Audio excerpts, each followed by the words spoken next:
প্রথম আলো আজকে আবারও সেই কথাটা নিয়ে এসছে যে এমন মানুষও আছে যারা বলছে 5 বছর থাকুন, 10 বছর থাকুন, 50 বছর থাকুন।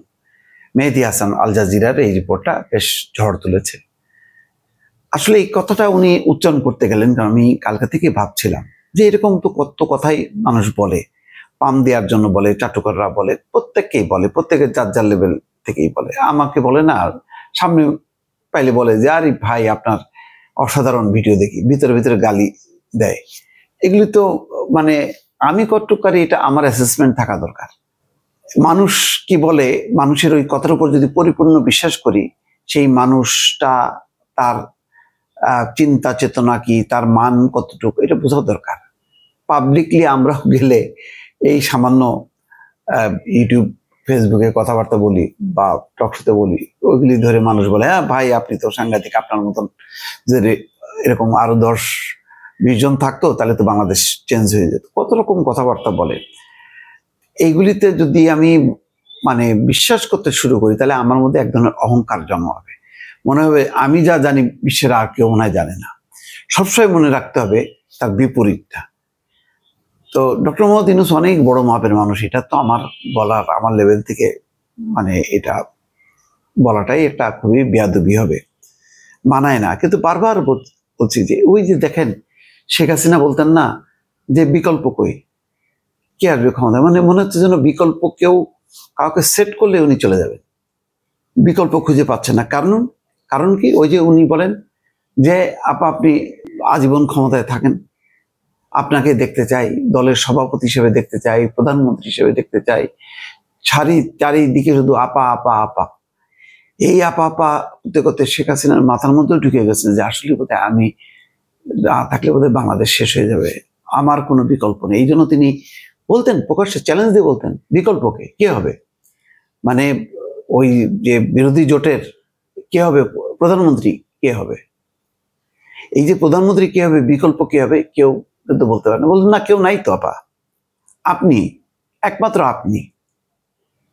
এখন জানি না ডক্টর মোহাম্মদ ইউনূস, ওনারও যেহেতু বয়স হয়েছে, এই অনেকে বলেন, আমি দেখছি যে ওই নামাজের দিন, এই ঈদের দিন নামাজ পড়তে আসছে, একজন চিৎকার করে বলতেছে যে আপনি আরো 5 বছর ক্ষমতায় থাকবেন, এরকম কথা বলবে। পাবলিকলি যাবে, আরো এরকম শুনবে, পাবলিক কি ইয়ে করবে, স্লোগান দেবে, বিক্ষোভ দেখাবে না, এই কথাই বলবে। তো আর ওনাকে যে অপছন্দ করে তা তো না, বিষয়টা এই যে এমন মানুষও আছে 50 বছর থাকুন, থাকতে চাইলেও তো একটা প্রতিষ্ঠান লাগে, একটা তো ব্যক্তি তো একটা প্রতিষ্ঠান না।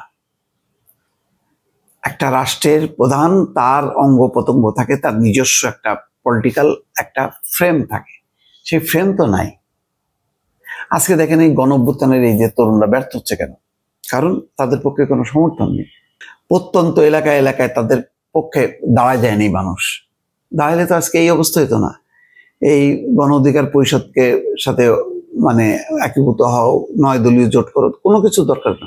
বিএনপিকে জোট নিয়ে কিন্তু খুব চিন্তিত নাকি, সে নির্বাচনী জোট করে তার সুবিধার জন্য, অস্তিত্ব রক্ষার জন্য জোট করে না, জামাতও করে না, বিএনপিও করে না, কারণ তার নিজস্ব জনভিত্তি আছে, তার নিজের লোকদেরই সে অ্যাকোমোডেট করে কুলাইতে পারতেছে না। এনসিপির অবস্থাটা দেখেন, এই যে নিবন্ধন পাচ্ছে, সাথে কি বাংলাদেশ জাতীয় দল, এগুলি হাস্যকর বিষয়, এগুলি ওপেন করে দেওয়া উচিত। এগুলি কোনোটাই যদি সত্যিকার অর্থে যে সমস্ত ক্রাইটেরিয়া পূরণ করার কথা, এগুলি পূরণ হয় না। দরকার কি, করুক, কেউ দল নিয়ে করুক, কেউ ব্যক্তি নিয়ে করুক, নির্বাচনটা করুক, নির্বাচনের যে ফর্মুলা বিধিবিধান সেগুলি মানলেই হয়েছে। কার কি ওই দল আছে নাকি দল নেই, এগুলি বিচার করতে গেলে আর দল থাকে না, 2-3টা বাদে আর কোনো দলই থাকে না, অস্তিত্ব থাকে না। যাক, এটা অন্য আলোচনা। কিন্তু এই যে কথাটা এখন মানুষ আমাকে রাস্তাঘাটে যা বলে, সেই কথাটা যদি আমি সামনে নিয়ে আসি, এইটা নিজের একটা হীনমন্যতা, নিজের একটা ওই চিন্তা দ্বারা মোহচ্ছন্ন হওয়া যে না আমিও বোধহয়, তাহলে আমারও মনে হয় ক্ষমতায় থাকা উচিত, হ্যাঁ আমি ইচ্ছা করলেই পারি যদি সাপোর্ট পাই। এইটা আত্মঘাতী। শেখ হাসিনাও এরকম আত্মঘাতী পথ বেছে নিয়েছিল যে আমাকে ক্ষমতায় থাকতেই হবে। এইরকম কথা প্রচার হওয়া মানে কি, এই যে কথাটা উনি বলে গেলেন, সামনে যে নির্বাচিত যদি হয়ে আসেন তারেক রহমান বা ডাক্তার শফিকুর রহমান, তাদেরকে বলবে না যে ভাই অথবা স্যার, আপনাকেই থাকতে হবে সবসময়, আপনি প্রধানমন্ত্রী সেরা, আপনার কোনো বিকল্প নেই, বলবে না? বলবে তো, আছে না এরকম লোক? অসংখ্য লোক আছে। তো এই লোকগুলি বলবে, আর সেই কথাগুলি আমি যদি প্রেসকে বলি, তাও আন্তর্জাতিক ফোরামে, এটা কি ঠিক? এটাই আমার ভাবনা। আমি ভাবছিলাম এই কথাগুলো, মানে আমাদেরকেও কত পাম্পট্টি মেরে কথাবার্তা বলে, আমরা তো কখনো এগুলি সামনে বলিও না, লজ্জাও লাগে এই সমস্ত। ভালো থাকবেন।